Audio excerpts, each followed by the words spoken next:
I'm gonna share with you the only 7 skills to create unlimited wealth, and these skills are what the top 1% earners use to attract wealth into their lives. These are the same skills I use to go from a broke 22-year-old to $115 million in sales in just a few years. So without further ado, these are the only 7 skills that will make you rich. So skill number 1 is what I call identity engineering. So you need to decide who you wanna be and then become that person daily. Here's an actual plan on how to do this. So I've paid for tons of mentors. I mean, I've spent millions and millions and millions and millions of dollars on stuff like this. So I'm telling you from experience, this is the best way to do it, and breaking it down to very simple terms, because some people will get really woo-woo and way really out there. This is the best way to do it. So number 1 is write down everything you hate about yourself. So if you overeat, if you don't exercise enough, if you have addictions, write down the stuff that you genuinely are not proud of, right? That's the easiest way to do it. And it's a lot easier to write down things you hate about yourself than the things you like about yourself. Then number 2 is once you have the things you hate about yourself, flip that and write the opposite, because those are the things that you want to become.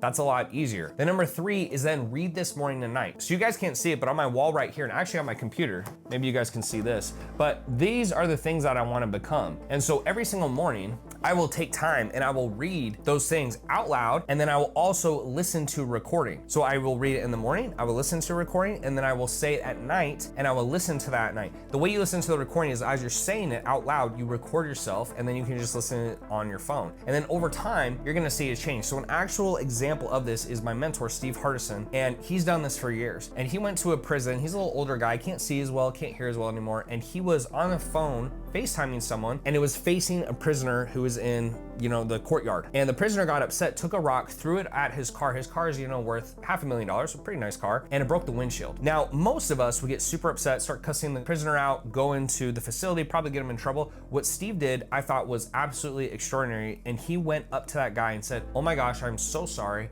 I didn't know that you thought I was recording you. I can't hear that well. Do you mind if I come in there and spend 5 minutes with you, or 15 minutes, or whatever it was?" And he spent time with that guy. And I was thinking, Steve, how do you do that? And he said, it's as simple as making the choice before it happened. Most of us go through life reacting to things. So when someone punches you, you react. But if you have decided before that you're not gonna fight, you'd be shocked to see how people will respond to how you respond. So if someone is super aggressive and then you just hey, I don't wanna fight, usually people will match you. Very rarely will people continue to act super hostile or aggressive if you're acting the opposite. And I saw this happen in my life, and so I'm a big believer in this. But fixing your identity means nothing if you don't learn how to implement skill number 2, which is creating strategic leverage. So in short, this is learning how to remove yourself from operations, and that starts with learning how to hire the right team members. So I'm gonna walk you through my process of how I have hired a team of 100+ people. So the first one is find a good place to look. So for me, I prefer LinkedIn. You don't have to run ads for job applicants, but I like to do it, and I like LinkedIn way over Indeed, because I feel LinkedIn actually brings you people who've worked with higher level business owners. Indeed seems like a lot of broke people. I'm not sure why, but it just seems like everyone on Indeed doesn't have a lot of money and therefore doesn't have a lot of skills. I want highly skilled people. Then number 2 is I have an application that vets for prior experience and culture. So the best hire, if you think about it, is someone who values what you value and then has skills and prior experience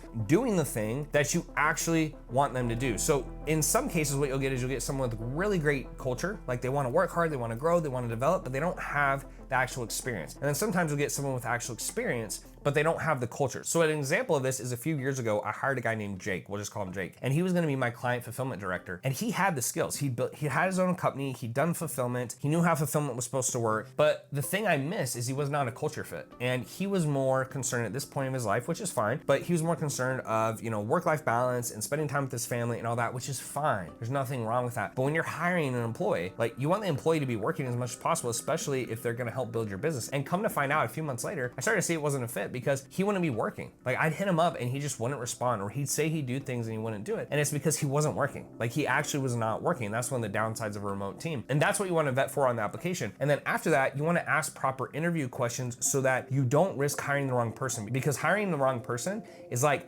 having the wrong girlfriend. In the long run, yeah, you'll learn from it, but it's just taking you longer to find what actually works. So here's what I do on the interviews. First, I'm gonna start by saying, here's what we do and here's our values. So I will tell people, I'll say, hey, I like to work hard. I like to be the best I can be. I wanna personally develop. I don't take excuses. We have radical candor. We tell people exactly how it is. If you can't handle that, you won't wanna be here. I would rather scare people off from joining my team than bring the wrong person in and then they go, oh, this is a lot worse than Tanner made it sound. A lot of people, they want to, make it sound better than it is. Don't do that. Make it sound worse than it is, because then when they come in, they'll see, hey, it's not as bad as he said, and it's like an upgrade.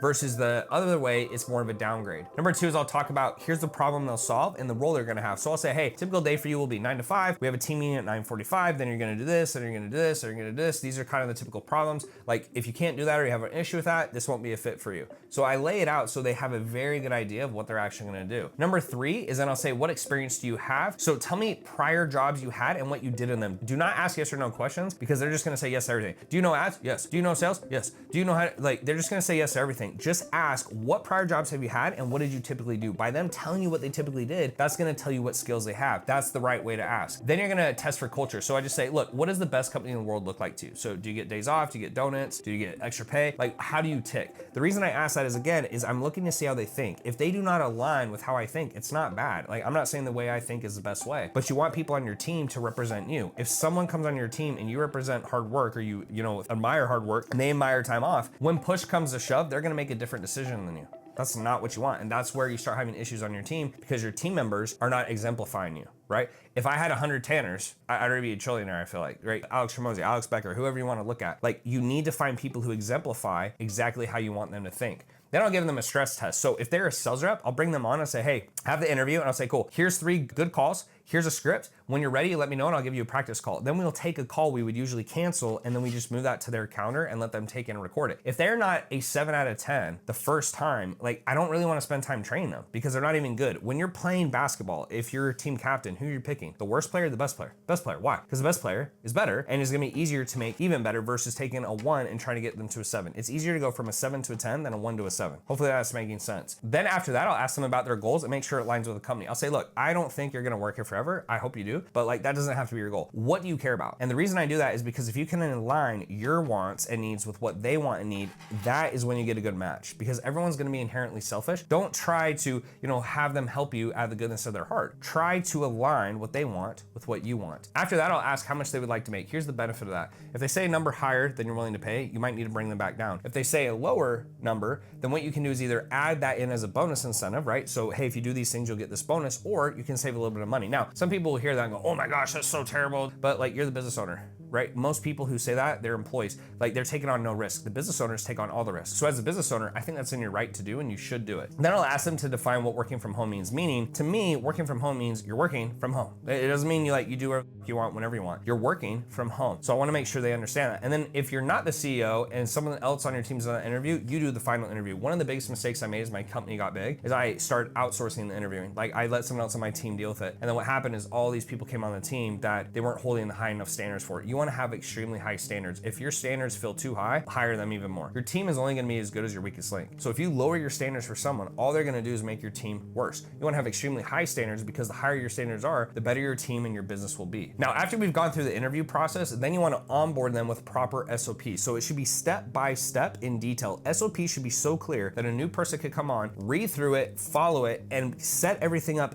perfectly. If they can't, then your SOPs are not clear enough. And then finally, to really make sure they're onboarded well, do the job with them, right? So you're gonna do it with them, like they're gonna watch you, then switch, watch them do it. And then after that, you do check-ins, right? And that's why you have managers, that's why you have daily team meetings or weekly team meetings or bi-weekly, however often you need to do it for certain positions to make sure they're still doing what they're supposed to be doing. Because over time, what happens, people get complacent and complacency leads to laziness. And a lot of times laziness is where you start losing your edge and your business will start to go down. Now that moves us into skill number 3 is make content that makes money. So one of the easiest ways to make content, I've spent hundreds of thousands of dollars hiring YouTube experts. I've hired people who work with Mr. Beast. I've hired Jordan Welch. I've hired like very top level consultants, people who have millions of followers on YouTube. In short, just so I can save you millions of dollars, here's what I'm gonna tell you to do. Look at what's already working and then do something like that. So one of the ways that I will find YouTube topics is I don't just pull everything out of my ass, is I will go and look at top performing videos. So one of the things I do to help me find those videos is vidIQ. What vidIQ does is if I go to a top creator's social media on YouTube, it will show me the videos that outperform his average. So let's say on average that creator gets 100,000 views. It will show a 2x if it gets 200,000 views or 4x if it gets 400,000 views. You're looking usually for outliers that are 4 times or more. Why? Because if it's an outlier for them, it's probably gonna be an outlier for you. Then I'll take that video, look at the bullet points, see what they talked about, and then make my own version of that. That's one of the easiest things to do. And if you think about Instagram or IG, it's the same thing. You find top performing content, you make your own version, and then you try to test it. Like, end of the day, you're not trying to recreate the wheel, you're trying to recreate what's already working. So after you've identified the video, then you make your own script and you give your own explanation. The real key things you have to have is just make sure you have a hook at the beginning. That's really, really important. And then make sure you have bullet points and transitioning lines between the bullet points. So one of the things that I used to do in YouTube videos, I probably still make some mistakes sometimes, is I would say point 1, okay, point 2, okay, point 3, okay, point 4. That's not how you want to transition. The way you want to transition is you say, let's say I'm going from making money to making content. I say, but making money won't matter if you don't know how to make content. That's called a transition line. You want to make sure that as you're scripting these things out, that you have those transition lines. And then obviously the last step is take the feedback of the content. So look at the top performing content,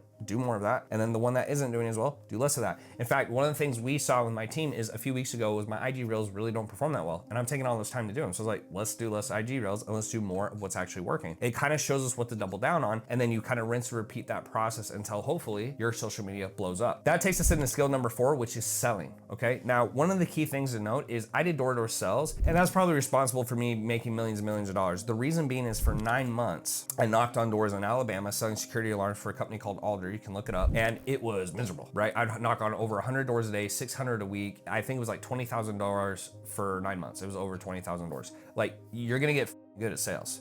So that is what helped me. Then what I did is I took that framework and I broke it down into online sales, and that's how I built my sales team. So I'll give you the framework right now. It's 7 steps. The first one is intro and pre-frame. So an intro and pre-frame is you just get on the phone. Hey, Linda, super excited that you're here. Can't wait to talk to you. You know, by the end of this call, we're gonna hopefully figure out what your goal is, what you're showing, what you tried, and then decide if we're fit to work together, let's do it. If we're not a fit together, no problem. Does that sound fair enough? Like give them a guideline of what you want to have happen, okay? So think of this as a day. Hey, I'm gonna take you to dinner, I'm gonna do this, and then we're gonna go back to my place. Cool? Like, you're setting expectations. People don't ever get upset if what happens is what you told them. They get upset when you set improper expectations. So that's number 1. Number 2 is then discovery and questions. People overthink this. Ask stuff that you need to know to give them advice. Pretend they're not paying you. And someone came to me and said, Tanner, my business is not doing well. I need help. What do you think I'm gonna ask? Okay, like, how do you get your leads? How much money are you making? What's your payroll? Who's on your team? Like, have you hired a coach before? Like, I'm gonna ask questions that I need to know to give them good advice. If I don't know their business, I can't possibly give a good advice. So make sure you're asking questions that you need to know, not just questions that you wrote down on a piece of paper.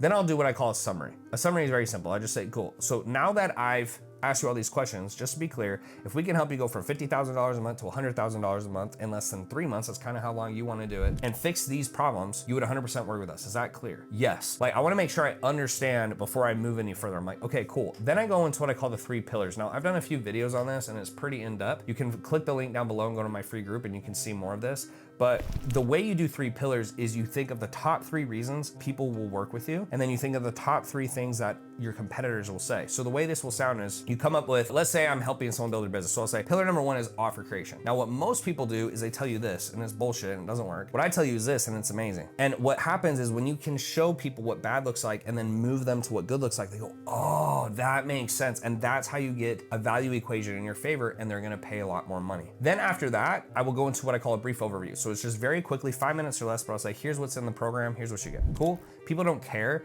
they just wanna have an idea.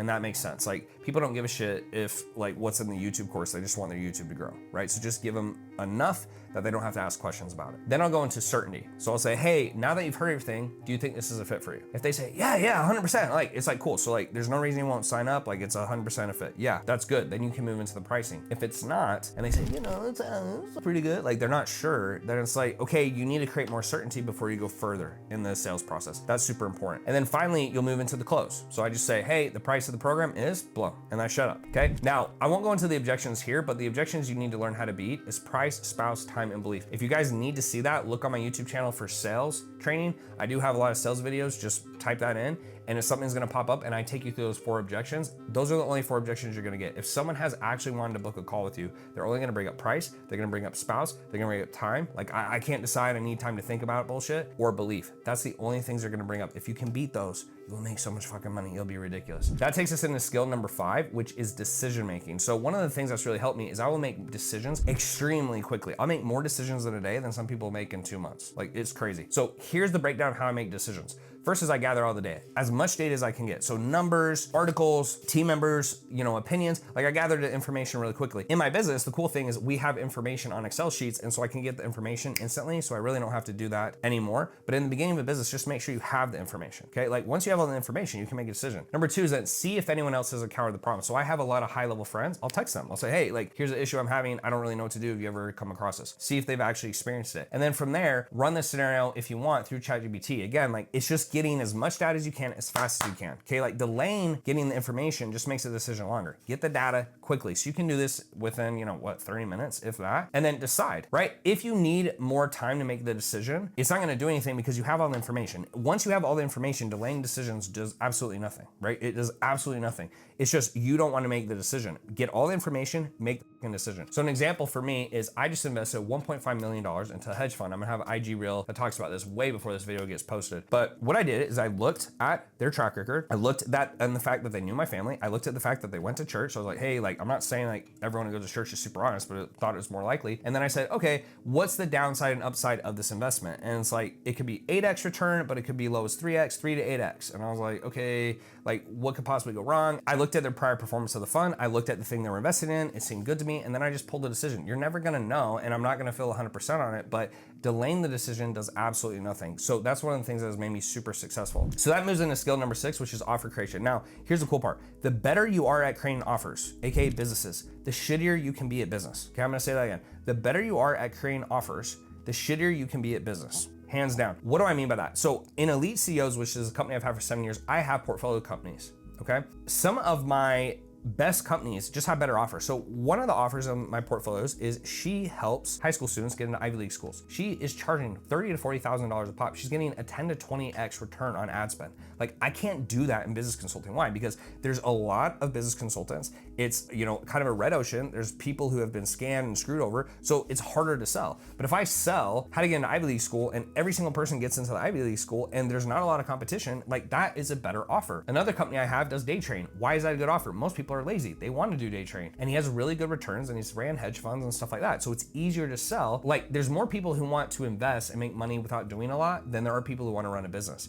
So it's a better offer, right? Now, if you haven't read $100 Million Offers by Alex Hormozi, it goes more into this, or my book, Infinite Income, but it's impossible to lose a business if you have a good offer, even if you suck. You can suck more at sales, you can suck at leads, you can suck at hiring, suck at trade. The more competitive your business is, the better you have to be at those things. Now that takes us into skill number 7, which I call money manipulation. So you need to learn how to invest and protect what you earn. Business is risky. It's hard to make money. So the money you make in business, don't risk it. Don't be stupid with it. Don't go out there and blow it. The first thing is learn how to make money. That's step 1, make millions of dollars. And then the second thing is keeping and growing it is step number 2. So you want to understand leverage, you want to understand tax strategy, you want to understand compounding interest. One of the things I've done, okay, and I've done a lot of research, is first off is find an accountant that sees things the way you see, or not even an accountant, like a tax strategist. There's varying degrees of what people will say. Like no matter who you talk to, they're going to say different shit. So find someone, if you're aggressive but you don't want to go to jail, find someone who's aggressive but won't put you in jail. If you're super conservative, find someone who's super conservative. I'm more aggressive, I just don't want to cross the line, right? So I get as aggressive as possible without breaking the law. That's kind of the type of people I look for. So one of the things I've done is called infinite banking concept, okay? In short, what you do is you make tons of money and then you put that money into whole life policies that make, 5% a year interest because you maximize cash value. And then when I want to invest in things that will give me better returns, I will take loans against that. And let's say I invest in this hedge fund and it's gonna give me a 20 or 25% return. Well, yeah, I have to pay 3% interest on that loan, but I still make 2% from the whole life policy, and then I make 20 to 25% from the hedge fund. Like that's how you get rich, because you can make the dollar work twice for you. I'm not gonna go into more detail on that, but if you wanna see that, just type in infinite banking concept. There's a lot of resources and materials. Yes, there are some naysayers, but like I've used it and it works amazing for me. So like I just tell you guys what worked for me. So now that you made it to the end of this video, that means you're special. It doesn't mean you're different. All you have to do now is give yourself permission to be successful. You obviously want this, so allow yourself to start taking at bats to live your dream life. You got this. Now, if you want to see how I made $115 million on social media without millions of views, you can watch that by clicking here.